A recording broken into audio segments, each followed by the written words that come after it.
Mesdames, Messieurs, peuple congolais, je vous l'ai toujours dit et répété plusieurs fois d'ailleurs, qu'on ne joue pas au dictateur sans argent. Et pourquoi? Parce que une dictature a un coût financier. De ce fait, la dictature de Sassou Nguesso a un coût financier énorme. C'est une dictature qui est lourde en termes de coûts humains et financiers. Côté financier, il faut certainement avoir l'argent pour financer sa sécurité. Il faut financer toute sa logistique de répression contre le peuple congolais. Il faut financer tous ces moyens de la conservation de sa tyrannie. Ça coûte cher. Donc la dictature de Sassou Nguesso a un coût humain qui est évalué en capital d'essai, mais également un coût financier qui est évalué en dette publique abyssale à un pays qui est surendetté pour rien, ruiné et détruit et en faillite. En réalité, Sassou a coulé ce riche pays, ce Congo qui fut un pays qui avait plein d'avenir, un pays prospère, mais il l'a coulé. Donc, sur le plan des finances, Sassou n'a plus d'argent pour financer sa tyrannie. Et puis encore, les données macroéconomiques sont au rouge. C'est comme les feux de signalisation. Quand ça arrive, quand le feu est rouge, ça veut dire qu'il y a danger. Si vous passez, vous risquez d'avoir un accident. Donc pour le Congo, au niveau des données macroéconomiques, ils sont tous au rouge. Ça veut dire la balance commerciale, elle est au rouge.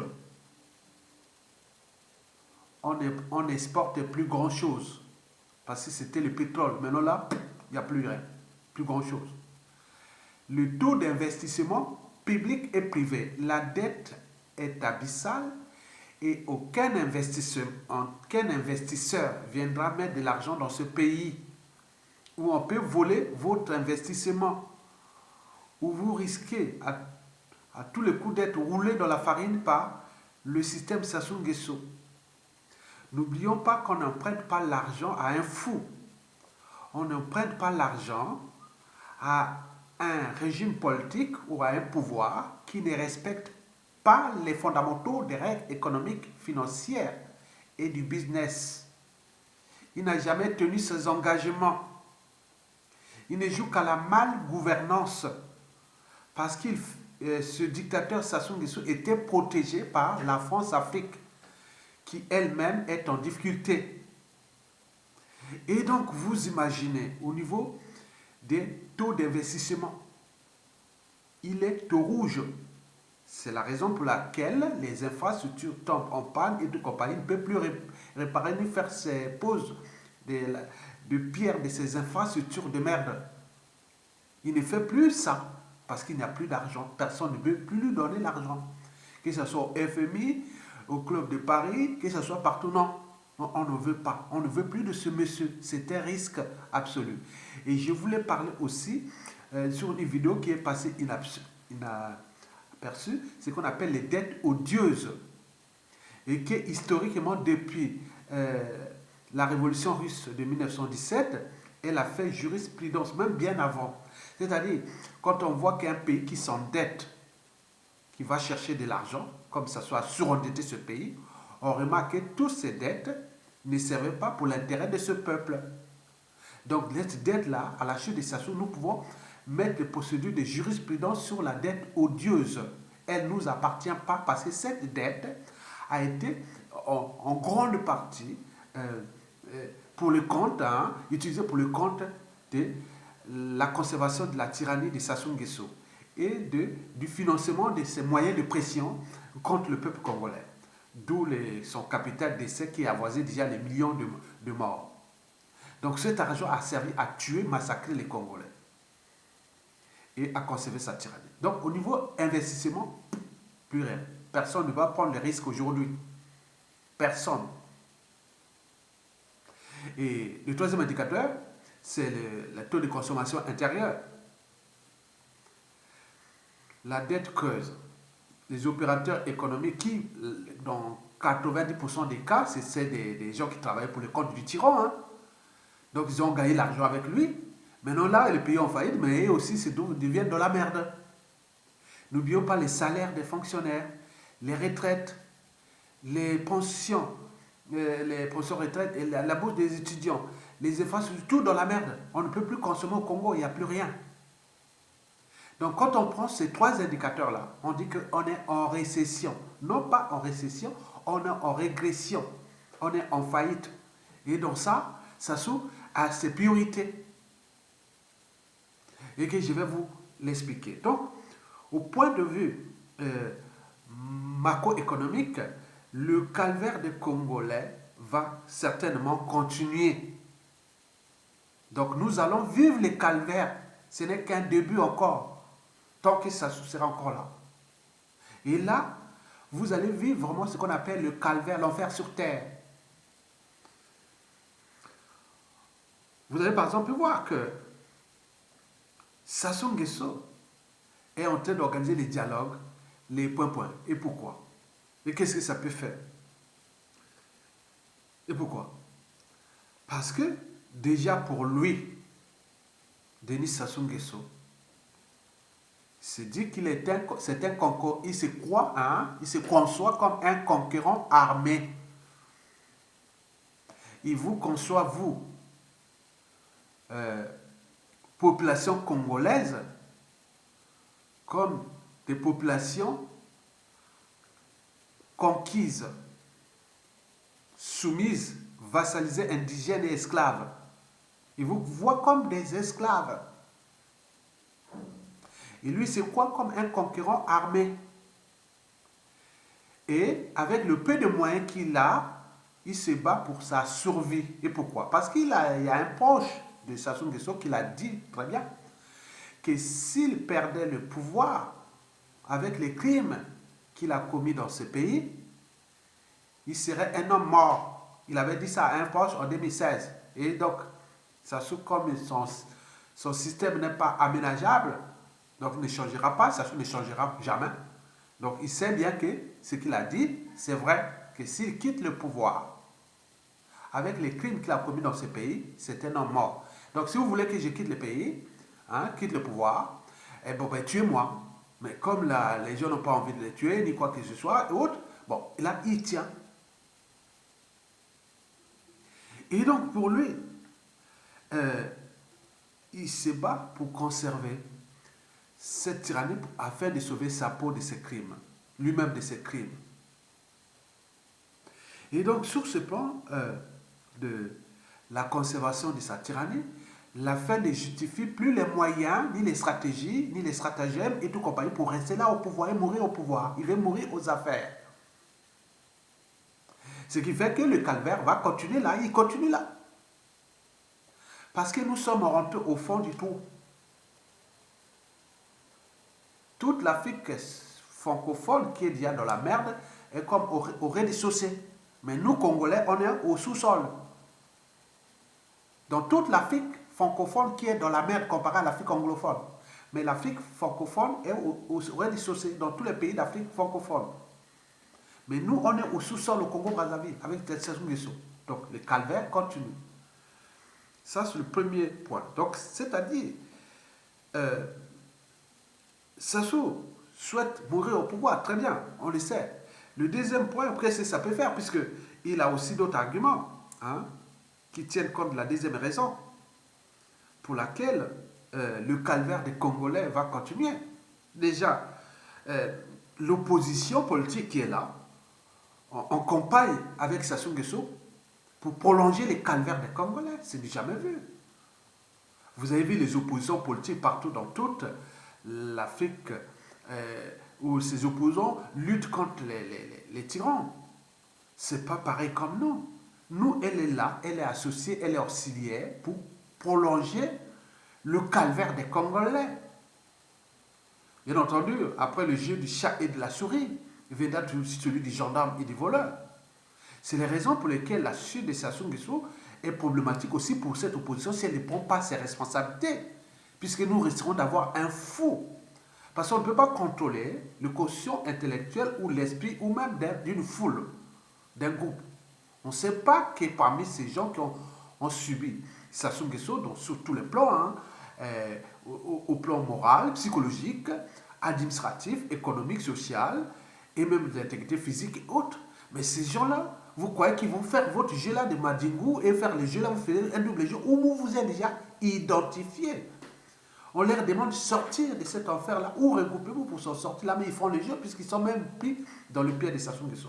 Donc ce sont eux qui sont en train d'accompagner Sassou Nguesso pour prolonger les calvaires des Congolais.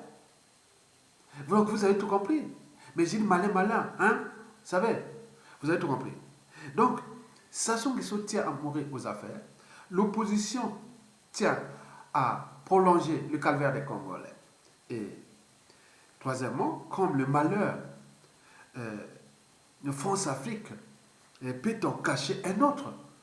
En effet, après les viols des constitutions sans fin, après les hold-up électoraux sans fin, qui pour certains ont même conduit à l'élimination des opposants, ou même à l'emprisonnement, même à la mort et tout compagnie des opposants.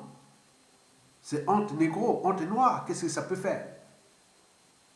Après,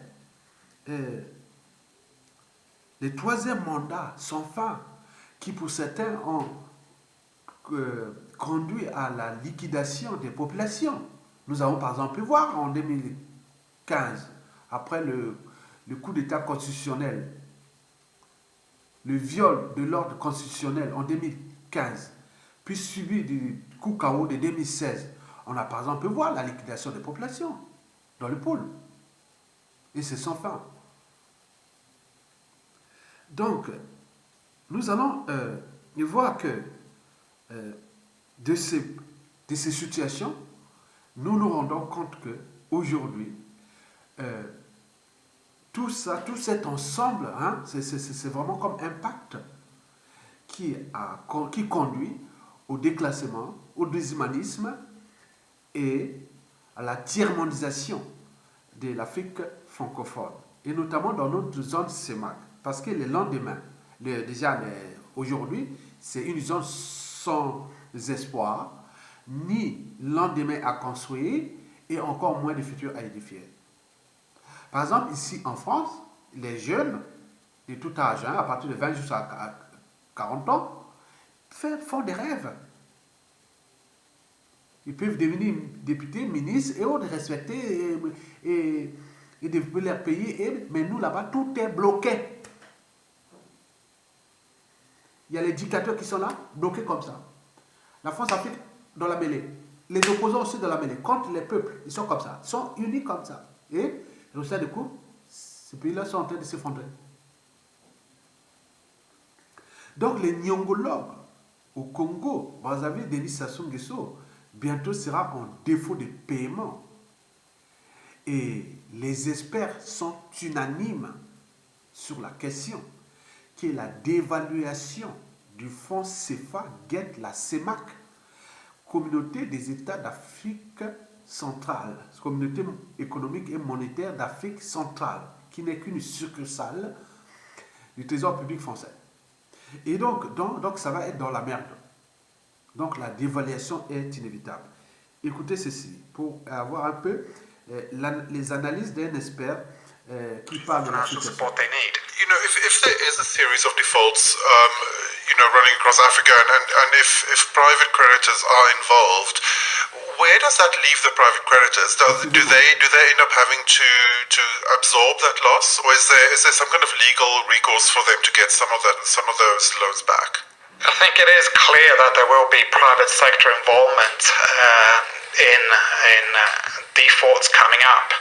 And if you look at, for instance, Republic of Congo got to a sort of debt restructuring deal with the IMF and China last year, where the Chinese essentially they agreed to extend 2/3 of their debt. I forget the exact sums. I think it was 1 or 2 billion. So it wasn't massive sums, definitely not for China.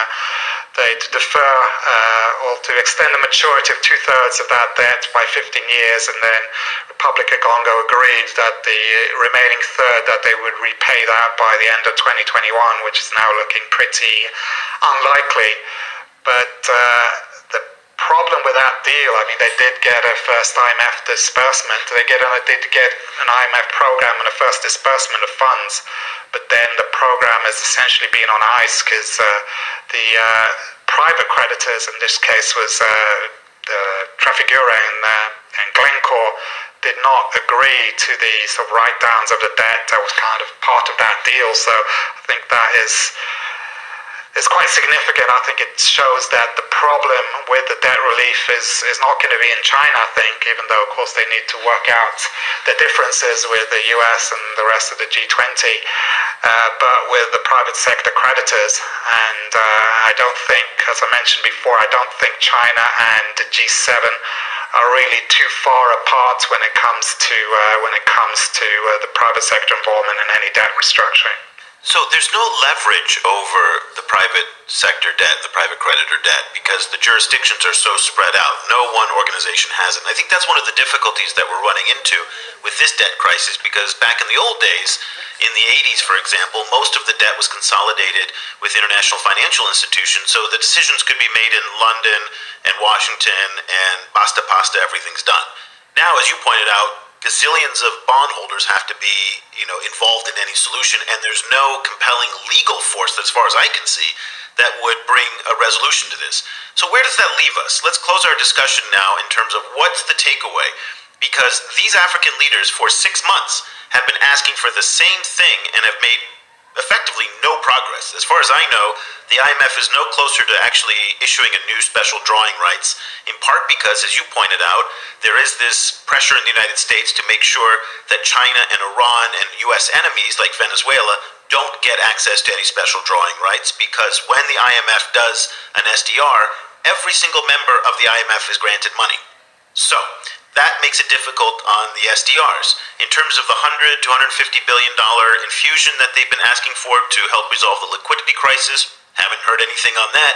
Meantime, European, American, Japanese, and Chinese governments have passed trillions of dollars of new stimulus. Where are we? What's going to happen here? Are these emerging markets in Africa and elsewhere just going to fall off a cliff and into the abyss, as Prime Minister Abayi warned?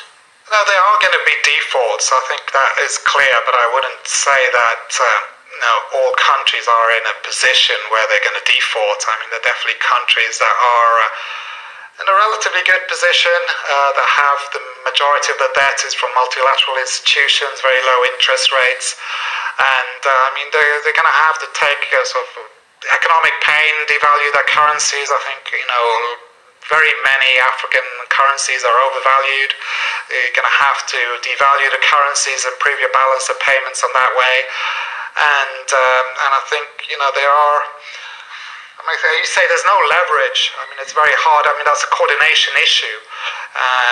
It's very difficult, well, impossible to get the coordination, get all these people into the same room as was possible with the multilateral debt relief in the early 2000 and in LATAM with the US banks in the 1980s. Mesdames, Messieurs, peuple congolais, vous avez écouté l'analyse de Marc Bolin. C'est un analyste financier chez Red Intelligence. Donc là, quelque part, pour vous faire un peu tout simple, c'est que nous avions déjà dit, c'est-à-dire nous avions une dette qui est d'abord la dette creuse, la dette intérieure, qui, la plupart, c'est des gens qui étaient venus faire des affaires avec des Sassou Nguesso. Ou que la plupart, c'est des membres du clan ou des dignitaires ou des valets locaux. Tout ça, ils ont fait leurs affaires parce que toutes les entreprises, la plupart de tous ceux qui ont pompé les finances du Congo à l'échelle intérieure appartenaient soit au clan ou aux valets locaux et étrangers.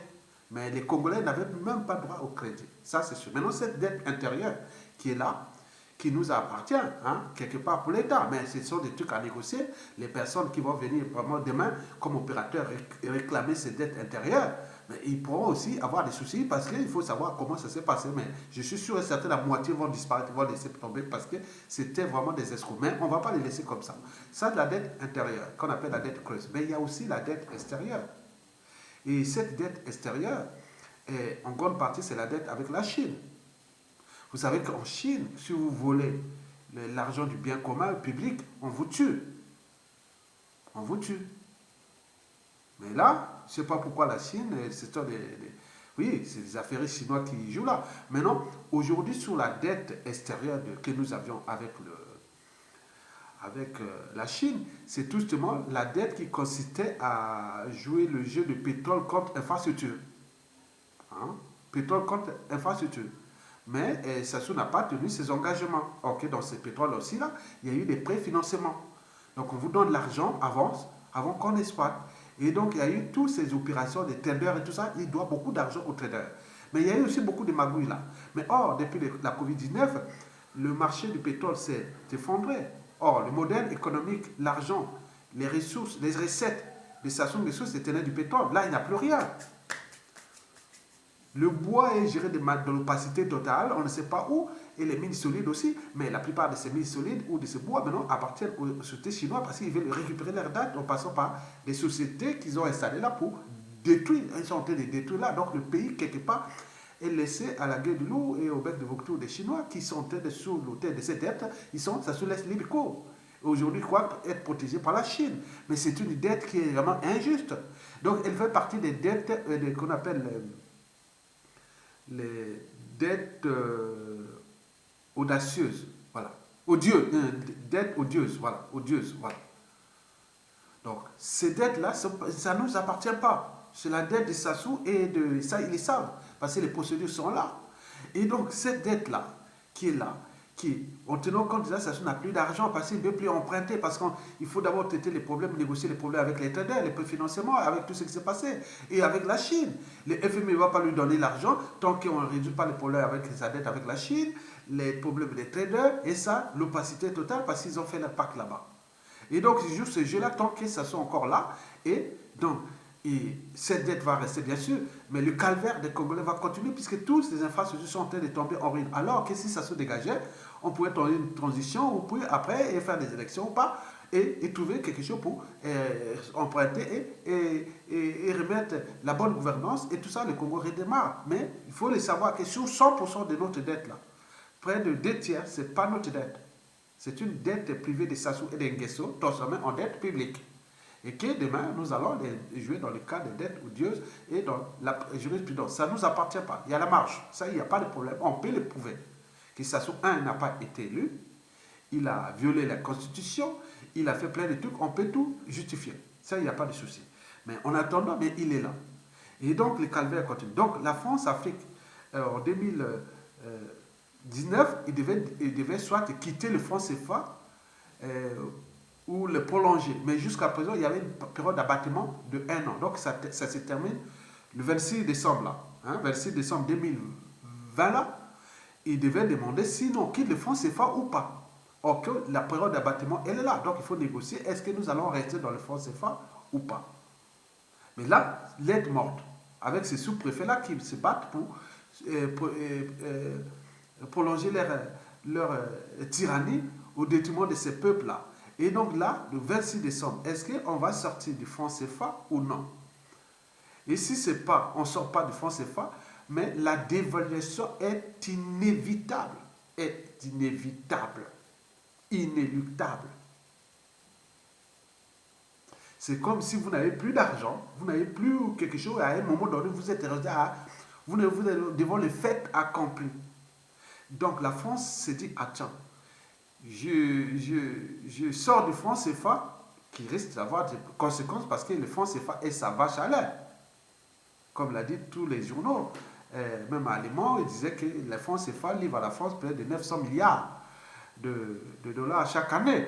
Est-ce que la France va-t-elle perdre 900 milliards de dollars chaque année, même si les réserves se sont effondrées avec la malgouvernance et la crise économique et autres? Mais quand même, il reste quand même, la France doit tirer au moins 500 milliards de dollars chaque année de ce franc CFA. Donc, il ne va pas la quitter comme ça. Mais que faire? Donc, il va certainement passer par la dévaluation en maintenant ses sous-préfets, qui devient aussi des problèmes. Donc, tout ça, le bazar, les chaos et autres, dans ces pays, arrange quelque part la France parce que le statu quo est là. Au Congo-Brazzaville, ça soit là, il continue à jouer. Au Gabon, pareil. Au Cameroun, au Tchad, en Centrafrique et au Guinée équatoriale. Et là, dans les statu quo, ils ne s'entendent pas déjà entre eux. Chacun a sauvé sa tyrannie. D'autres, je ne sais pas si... On ne comprend plus rien. On ne fait plus la politique en zone CEMAC. On fait de la sorcellerie. Parce que là, on ne sait plus rien. Qu'est-ce que ces gens-là, comment ces gens sont-ils s'acharnent contre leur propre pays, contre leur propre continent, contre leur propre liberté, dignité et autres. Donc, ce n'est pas possible. On n'a jamais compris ça entre nous. Et comment nous allons nous se faire respecter à l'échelon international en termes de respectabilité interraciale? Déjà, ce qui se passe entre nous, regardez là, là on se trouve là, la CEMAC. Et dans cette CEMAC, celui qui a plus occasionné des dettes ou hypothéqué la CEMAC, c'est Denis Sassou Nguesso. Parce que c'est lui qui couvre quand même 2 tiers de ce chaos-là dans la zone CEMAC. Le chaos financier, c'est Sassou Nguesso. Le champion, le DAP, le distributeur automatique de billets de banque, où le monde entier venait prendre l'argent gratuitement au Congo, venait se servir, puisqu'on surendettait ces pays, on allait au FMI, on annulait les dettes, et on remet l'argent, le compteur à zéro, la planche à billets, il fait la fête, et maintenant là, c'est fini, même le FMI, non, niet, partout, non, niet. Donc là, il se trouve, il est bloqué. Et donc la France, là, joue un jeu gros, là. Il dit, attends, est-ce que je vais dévaluer le franc CFA ou je quitte? Mais le quitter, je ne le pense pas. Parce que la crise ivoirienne est en rapport avec le franc CFA. Parce que c'est Gbagbo, qu'on appelle Gbagbo déjà dans les années 2000 à 2010, on croyait que c'est lui qui allait poser des problèmes à la France-Afrique sur le CFA. Mais là, avec Ouattara, qui se met à maintenir, c'est aussi ça. Donc, la Côte d'Ivoire, c'est un pays puissant au niveau de la zone franc CFA. Si elle bascule vers les anti-franc CFA, la France peut perdre son rang mondial. Donc, c'est pourquoi la fin ne justifie pas les moyens utilisés pour faire passer un valet et au risque de compromettre tous les fondamentaux de la société et de la civilisation. Respect de l'ordre constitutionnel, respect des libertés, dignité, du caractère sacré de la vie humaine et tout ça, il n'y a plus de sens. Donc les intérêts de la France au Côte d'Ivoire et dans ça dépassent la survie de ce peuple. Et c'est la raison pour laquelle les gens se luttent là-bas et se battent. Donc c'est vraiment c'est quelque chose qui devient dangereux. Du jamais vu. C'est pire que l'apartheid. Hein. C'est pire que ce qui s'est passé là-bas. Hein. Ce qui se passe, nous, avec les intérêts de la France. Donc vous avez tout compris sur ce plan-là. Donc nous, au niveau de la zone CEMAC, nous sommes en difficulté. Et là, quel choix va-t-il faire la France à partir du 26 décembre 2020 et tout au long de 2021? Est-ce qu'il faut-il quitter le franc CFA? Sinon, la France n'aura plus d'intérêt à maintenir l'éducateur et faire là-bas. Ou, à défaut, d'évaluer. Mais il me semble que dans 100% des cas, nous allons arriver à la dévaluation. Même partielle et autre. Ou, disons, il y avait une autre méthode là qu'ils ont voulu faire comme l'écho. Hein, l'écho en Côte d'Ivoire. Hein, l'écho dans la zone d'Afrique de l'Ouest qui a été rejeté aujourd'hui par le Nigeria et tous les autres qui sont maintenant un peu, voilà, c'est sur la table. Mais je pense qu'il me semble que le Macron pourra mener cet écho-là déjà en zone CEMAC, puisque la plupart des dictateurs de la zone CEMAC sont à la merci de la France, puisque voilà, donc Bongo, pour maintenir son pouvoir, il est obligé de se soumettre à la France et voilà, Sassou Nguesso pareil, les Biya pareil, Idi Déby pareil, donc le quorum est atteint.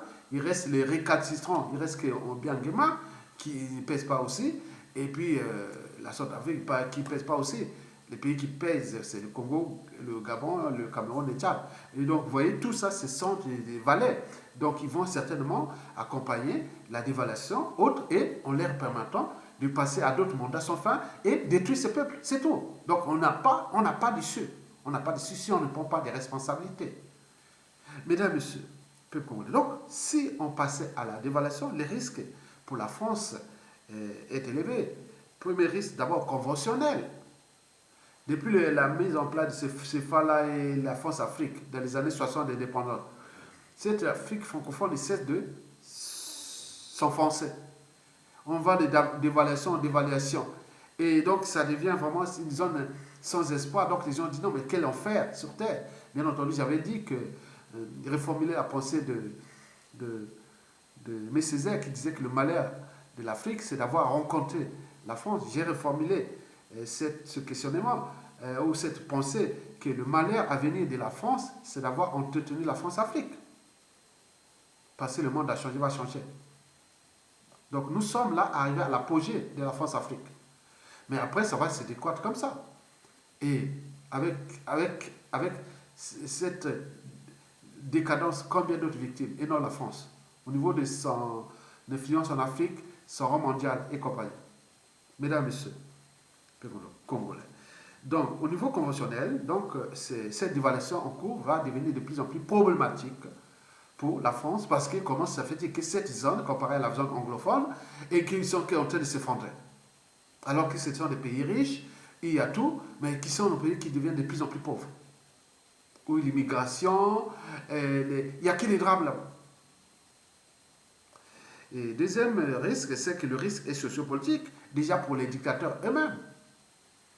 Auparavant, on leur annulait les dettes, allait même chercher l'argent au FMI et tout comme ça. Maintenant, le monde entier aussi a dit non, on les bloque là-bas.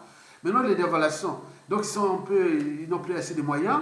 Donc, ces dictateurs-là, ils deviennent quelque part, les pièces se retournent aussi sur eux-mêmes, ils potaient la France contre ce peuple-là, et en même temps dévaluer les francs CFA, et ça devient problématique pour les gars-là, parce que leur économie est par terre, et comment entretenir leur sécurité, financer les moyens ou la logistique de répression contre ce peuple, et tout compagnie, ça devient problématique aussi pour ces dictateurs-là, c'est étant donné que là, Sassou veut passer encore en 2021 en force, et prolonger les calvaires des Congolais, où il ne peut même pas financer sa campagne, c'est problématique, il n'aura même pas l'argent pour la financer. Total, il a donné un peu d'argent pour prolonger le terminal de pétrolier de N'Djeno pour 20 ans jusqu'en 2040, mais il n'a pas donné l'argent escompté à Sassou Nguesso qui demandait 600 millions de dollars et qui aurait peut-être pu lui servir pour, acheter encore plus de logistique de répression, 2, acheter plus de conscience, et 3, mettre un peu dans la poche, et surtout, n'oublions pas l'achat de conscience et sa sécurité.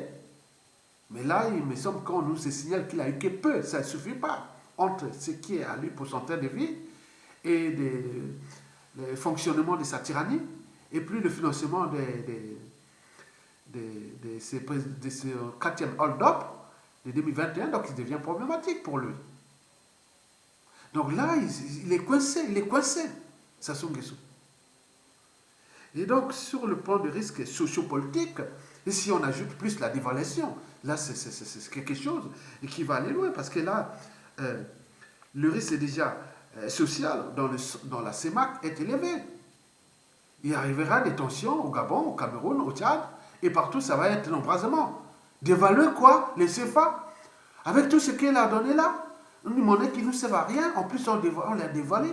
Donc, trop de prédation tue la prédation. Donc, il arrivera une rupture. Donc, elle n'est plus loin. Nous sommes proches de la rupture. La période de rupture. C'est comme une suture. Quand vous la tirez, après, pouf, ça casse. C'est comme, tu tires l'élastique.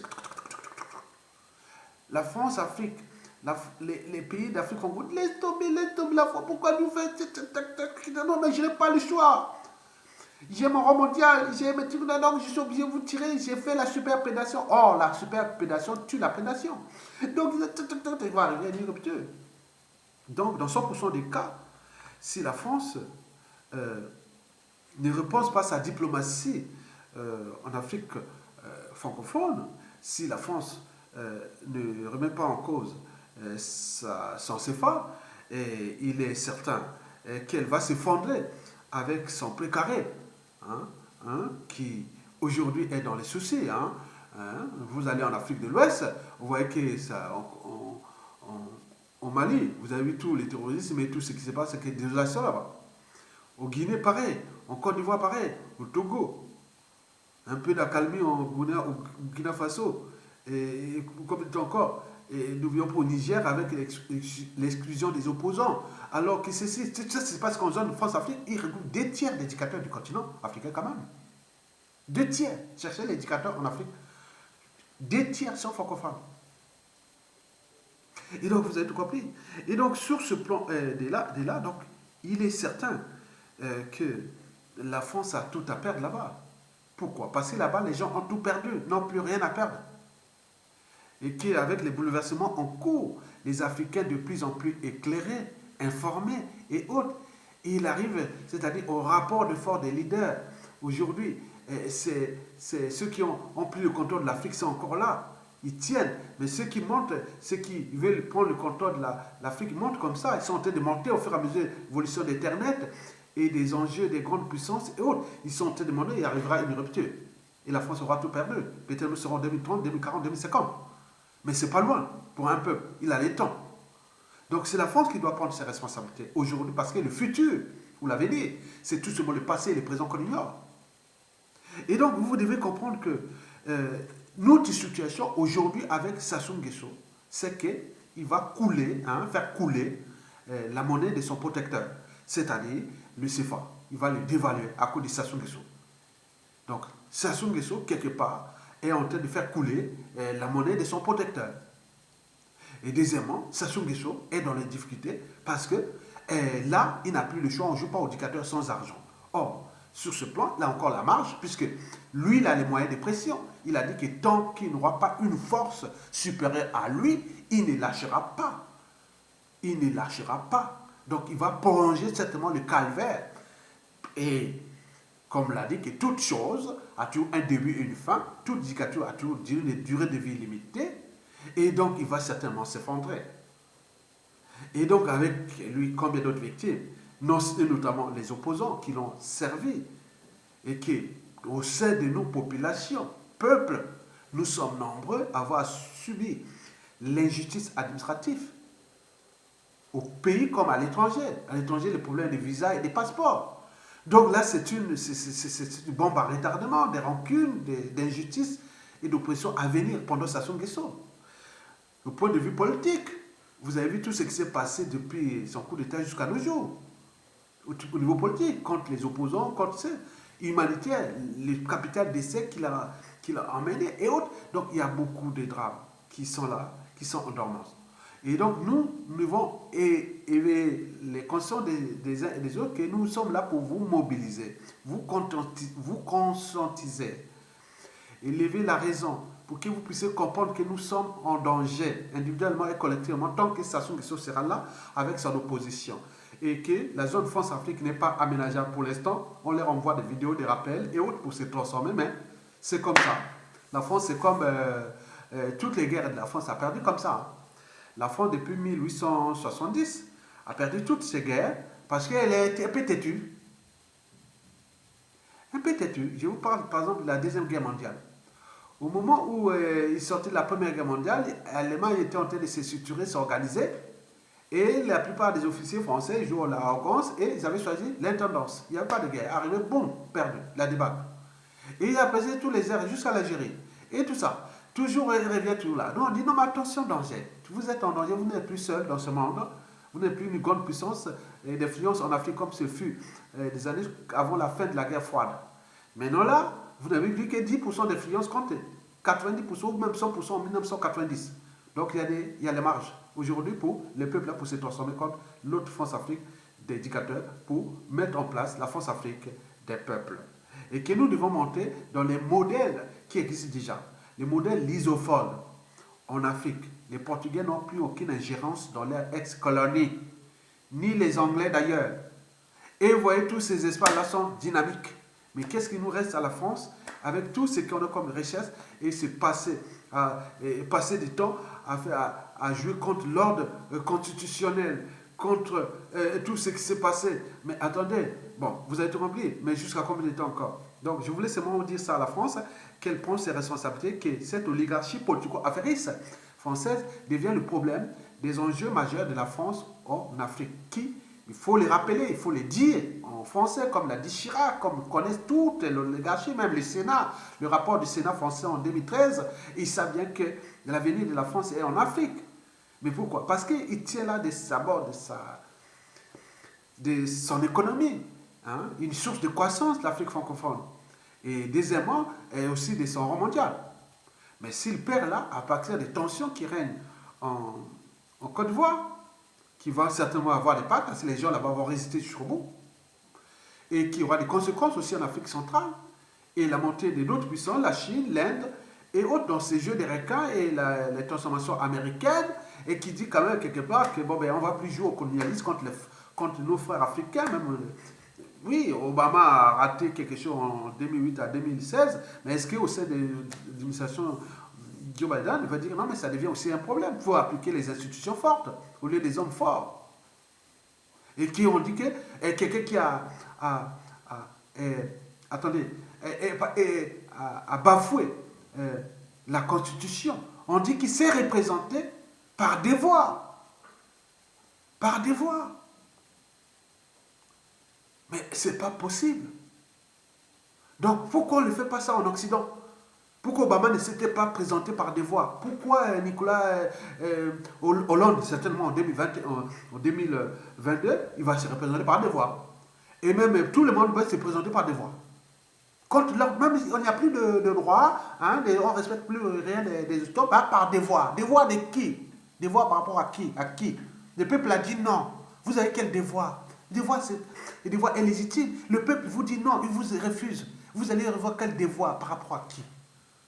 Ce n'est plus le droit. Maintenant, on nous en vient d'inventer les termes en zone France-Afrique. Et Ouattara s'est présenté par devoir. Et Sassou Nguesso va certainement se représenter pour son 36e année de la tyrannie par devoir. Devoir par qui? Devoir de détruire. C'est ça. Devoir de quoi? Donc on peut tout interpréter au terme de devoir. Et donc nous sommes là en train de veiller, les Français, que les dangers vous guettent, que là-bas les gens t'ont perdu. Ne prenez pas la situation des immigrés, dont la plupart sont d'Afrique francophone, par rapport à ces réalités qui apportent de migration et autres. Mais c'est que 0,combien % d'Africains. Tout le reste est là-bas. Il faut se le dire que beaucoup d'Africains n'aiment pas venir en Occident. Ils veulent rester là-bas. Mais laissez-les libres, dignes et heureux chez eux avec les gens qu'ils veulent. Qu'ils peuvent faire, même si ils peuvent protéger vos intérêts ici, mais laissez quand même choisir les choses que de faire ce qui se passe en zone France-Afrique, et notamment avec la crise ivoirienne. Ça devient visible. Donc à chaque crise France-Afrique, constitutionnelle ou politique, autre, ça montre quand même le côté antisocial et anticonstitutionnel de la France. Ça, c'est pas possible quand on dit le pays des droits de l'homme, de la démocratie et autres. Donc vous voyez déjà ça. Qu'il sous-préfet se représente par devoir. C'est jamais vu. Ouattara s'est présenté par devoir. Non, ce n'est plus possible. Merci beaucoup.